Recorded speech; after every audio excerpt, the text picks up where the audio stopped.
টোবা I drop, এটি একটি antibiotic medicine.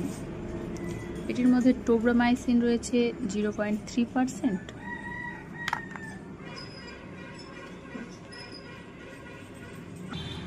এই ড্রপটির ব্যবহার আপনারা চোখে কোনো ধরনের ইনফেকশন হলে করতে পারেন। এটি মেনলি সাজেস্ট করেছিল ডক্টর আমাকে যখন আমার বাবুর বয়স যখন 1.5 মাস মতন ছিল, তখন ও চোখে খুব জল কাটছিল আর চোখে খুব পিচুটি হয়েছিল।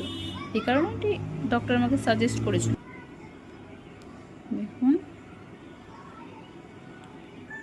এটির প্রাইস হচ্ছে 125 টাকা। আচ্ছা, হ্যাঁ এটি ভালো, আমি এটা ইউজ করেছি সেই জন্য আমি বলতে পারি এটা ভালো ড্রপ। আপনারা আপনাদের বাবুর জন্য ব্যবহার করতে পারেন।